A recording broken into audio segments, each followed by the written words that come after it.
नमस्कार, मैं हूँ विकास टेकरे और स्वागत है आप सभी का द हिस्ट्री यूट्यूब चैनल में। और आज के इस वीडियो में हम बात करेंगे मैसूर की। मैसूर एक ऐसा राज्य जहाँ पर एक ऐसा शासक हुआ जिसके नाम पर आज भी हम उसको जानते हैं, वो है टीपू सुल्तान। कर्नाटक के दक्षिणी हिस्से में आपको एक महत्वपूर्ण शहर मिलेगा मैसूर आज भी। और मैसूर के इतिहास में टीपू सुल्तान का नाम काफ़ी ज़्यादा फेमस है। नेपोलियन जैसे शासक के साथ उसने अपने राजनीतिक संबंध स्थापित किए थे और नेपोलियन से उसने भारत में आक्रमण करने की सहायता मांगी थी और नेपोलियन ने उसकी बात को स्वीकार भी किया था। तो यहाँ पर हम कहते हैं कि भैया एक बहुत ही आधुनिक मॉडर्नाइज्ड, अगर अंग्रेज़ों की बराबरी की टक्कर की अगर कोई तैयारी कर रहा है तो वो कर रहा है यहाँ पर टीपू सुल्तान। हम देखते हैं कि जो मराठा साम्राज्य है या फिर सिख साम्राज्य है, उनकी सेना भी इतनी ज़्यादा मॉडर्नाइज और इतनी आधुनिक नहीं है। सिख साम्राज्य की सेना आगे चलकर मॉडर्नाइज होती है पर वह अंग्रेज़ों के खिलाफ नहीं होती है। लेकिन यहाँ पर टीपू सुल्तान इतना ज़्यादा मॉडर्नाइजेशन करता है, इतनी ज़्यादा अत्याधुनिक तकनीक का इस्तेमाल करता है अपनी सेना में जितनी अंग्रेज़ों की थी, और उन्हें बराबर टक्कर देता है। हालांकि वह अपने पिता हैदर अली की तरह उतना दूरदर्शी शासक नहीं था, इसलिए वह ज़्यादा सफल नहीं हो पाया। लेकिन इतिहास में उसका नाम शेर ए जो टीपू सुल्तान है उसको शेर ए मैसूर कहते हैं और बहुत ही उसको इतिहास में सम्मान दिया जाता है। तो आइए यहाँ पर मैसूर के इतिहास को समझते हैं। विजयनगर राज्य अराविडु वंश का जो वेंकट सेकंड रहता है, उसके समय पर 1612 ईस्वी में बाडियार ने मैसूर में स्वतंत्र राज्य की स्थापना की। तो बाडियार नाम के एक व्यक्ति ने अराविडु वंश, जो कि विजयनगर का आखिरी वंश होता है, उसमें वेंकट सेकंड नाम के शासक की सहायता से 1612 ईस्वी में मैसूर क्षेत्र में स्वतंत्र राज्य वाडियार वंश की स्थापना की।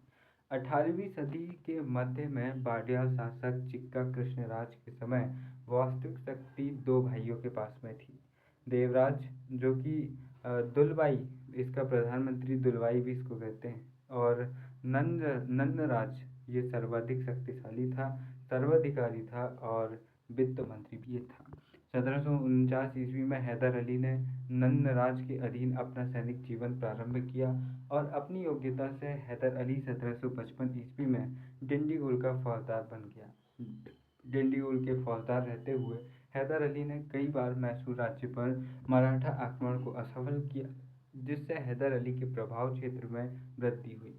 हैदर अली ने फ्रांसीसी कंपनी की सहायता से डिंडीगुल में आधुनिक शस्त्रागार की स्थापना की और हैदर अली ने एक मराठा ब्राह्मण खांडेराव की सेवा प्राप्त की, जो हैदर अली के वित्तीय कार्यों को देखता था। हैदर अली ने खांडेराव की सहायता से राजमाता का समर्थन प्राप्त किया और देवराज व नंदराज की शक्ति को तोड़कर मैसूर राज्य पर अपना प्रभाव स्थापित कर लिया। 1761 ईस्वी तक वह वास्तविक शासक बन गया और मैसूर की शक्ति अपने हाथ में आने के बावजूद हैदर ने वाडिया शासक चिक्का को न तो पद से हटाया और न ही उसने शासक की उपाधि ली।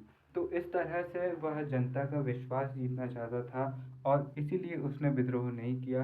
और चिक्का, जो कि एक अयोग्य व्यक्ति था और वह किसी मतलब कि कोई उसका नियंत्रण नहीं था, इसलिए हैदर अली ने यह तय किया कि इसको हटाने या ना हटाने में कोई फ़ायदा नुकसान है नहीं, इसलिए इसको बने रहने दो, क्योंकि वास्तविक शक्ति तो हैदर अली के पास में ही थी। अब यहाँ पर हैदर अली ने 1761 ईस्वी में बेदनूर, सुंडी और सेतवा, मालाबार और कनारा जैसे क्षेत्र जीते। बेदनूर का नाम बदलकर उसने हैदर नगर रखा और फिर उसके बाद में हम देखते हैं कि यहाँ पर हैदर अली और अंग्रेज़ों की टक्कर की शुरुआत होती है 1767 में, और प्रथम आंग्ल मैसूर युद्ध होता है 1767 से 1769 ईस्वी में। हम कुल 4 आंग्ल मैसूर युद्ध पढ़ेंगे 1799 ईस्वी तक। तब तक हम यहाँ पर इन युद्धों की पृष्ठभूमि और किस तरह से अंग्रेज़ों और मैसूर राज्य पर इनका प्रभाव पड़ रहा है वो हम यहाँ पर समझेंगे। प्लासी और बक्सर के युद्ध के बाद कंपनी के अधिकारियों द्वारा बंगाल विजय और बंगाल की लूट से प्रेरित होकर जोसेफ स्मिथ के नेतृत्व में मद्रास के अधिकारियों ने मैसूर राज्य में हस्तक्षेप की योजना बनाई। मैसूर राज्य पर आक्रमण से पूर्व मद्रास के अंग्रेज अधिकारियों ने दक्कन की दो बड़ी शक्तियों हैदराबाद का निज़ाम और मराठों को मैसूर के विरुद्ध अपने पक्ष में लिया। 1765 से 66 ईस्वी में मराठों ने मैसूर पर आक्रमण किया और हैदर अली ने मराठों के प्रति सद्भाव दिखाते हुए उन्हें सिवनेर एवं गुत्ती का क्षेत्र एवं बड़ी मात्रा में धन दिया। इस तरह हैदर ने मराठों को अंग्रेजों से तोड़ दिया और अपने पक्ष में मिलाकर अंग्रेजों को हरा दिया। इसी तरह हैदर अली ने अपने रिश्तेदार कर्नाटक के नवाब की सहायता से हैदराबाद के निज़ाम को अंग्रेजों से पृथक करने में कामयाबी रही। तो ये जो कूटनीति यहाँ पर हैदर अली चलते हैं, अगर यही कूटनीति टीपू सुल्तान चल लेता तो हो सकता था कि वह कई बार अंग्रेजों को हरा देता। लेकिन टीपू सुल्तान हैदर अली से कहीं ज़्यादा शक्तिशाली योद्धा तो था, लेकिन वह टीपू सुल्तान हैदर अली के बाल के बराबर भी नहीं था राजनीति में। अब 1767 ईस्वी में मैसूर राज्य के विरुद्ध अंग्रेजों ने युद्ध शुरू कर दिया और हैदर अली ने मद्रास को घेरकर जल्द ही मद्रास को जीत लिया और मद्रास हाथ से चले जाने के बाद दक्कन के अंग्रेज अधिकारियों ने 1769 ईस्वी में हैदर के सम्मुख संधि का प्रस्ताव रखा और दोनों पक्षों के बीच युद्ध समाप्त हो गया। 1769 ईस्वी में मद्रास की संधि होती है। यह मद्रास की संधि एक तरफा हैदर अली के पक्ष में थी। इसके प्रावधान देखें तो दोनों पक्षों ने एक दूसरे के जीते हुए क्षेत्र लौटा दिए, दोनों राज्य एक दूसरे के मित्र बने रहे और हैदर ने कंपनी से युद्ध हर्जाना वसूला। तो यहाँ पर कंपनी हर जगह युद्ध हर्जाना वसूल रही है, यहाँ पर हैदर अली इनसे युद्ध हर्जाना वसूलता है।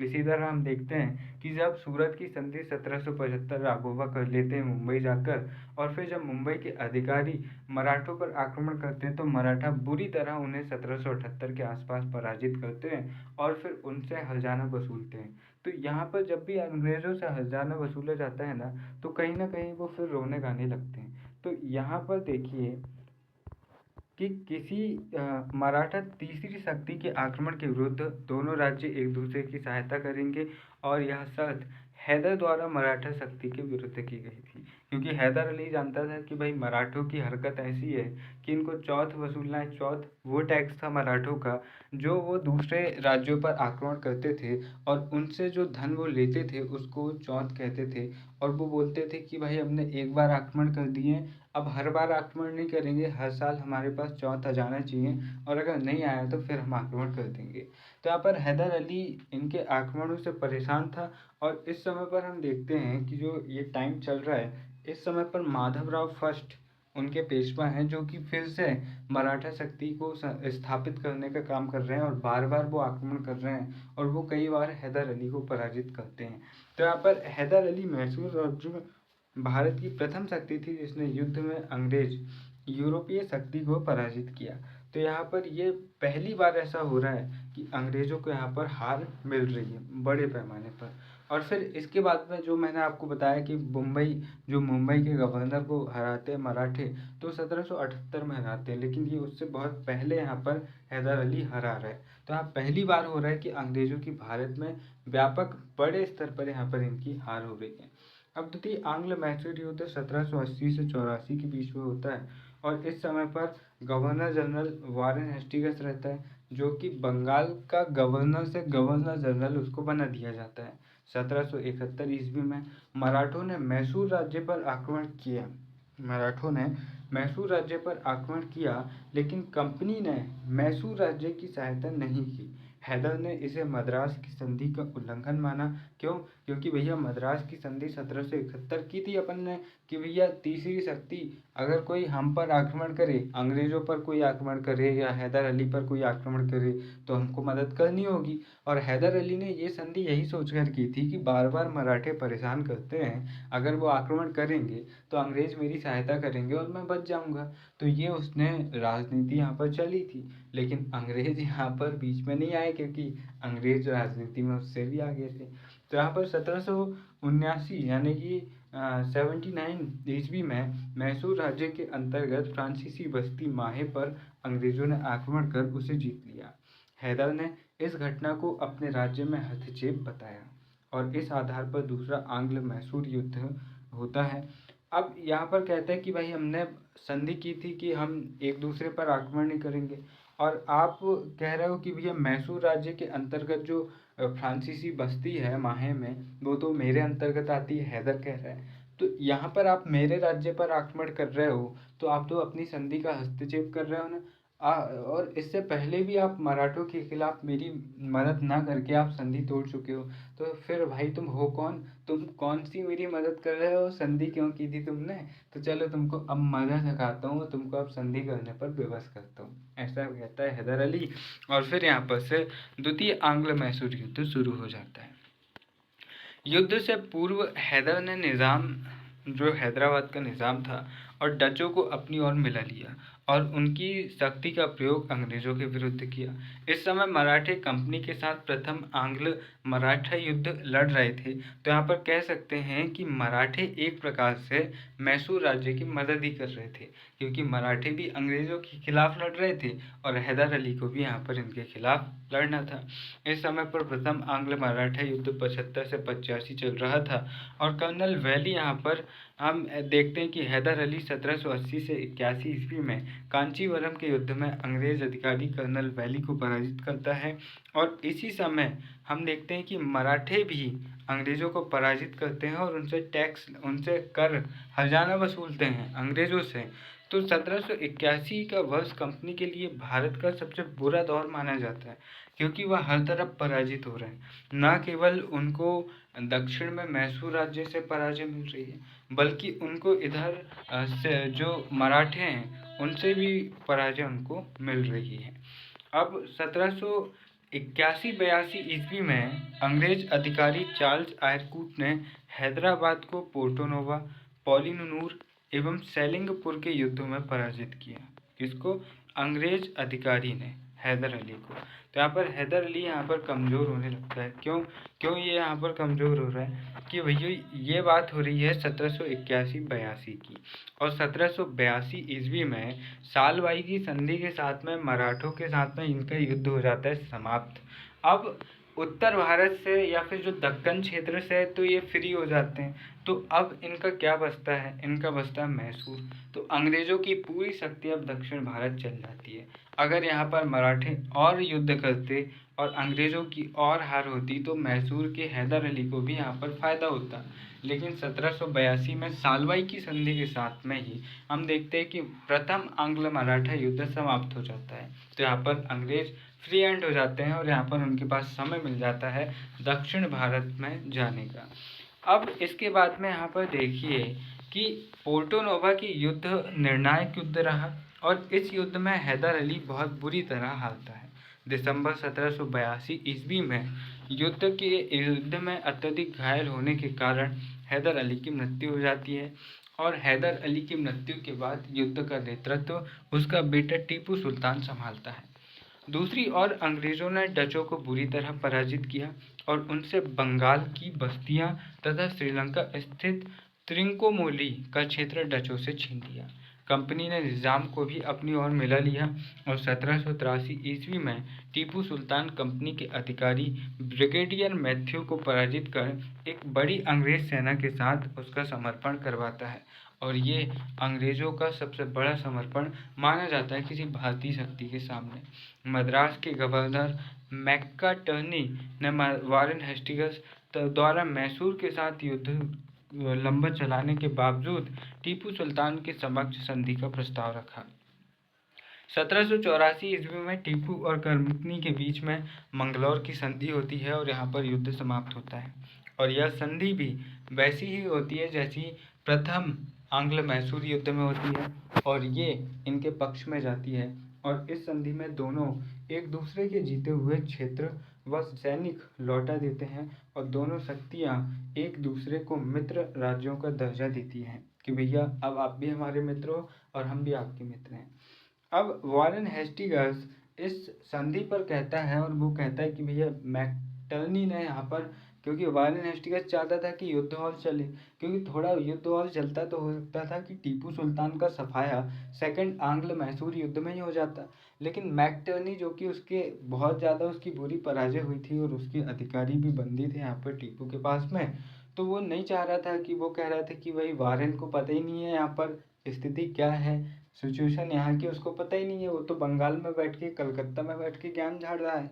तो इसलिए यहाँ पर मैकटर्नी यहाँ पर संधि कर लेता है। और जब वारेन को ये पता लगता है तो वो कहता है कि यह मैकटर्नी कैसा आदमी है, मुझे अब भी विश्वास है कि मैंगलोर की संधि के बावजूद दक्कन खो देगा।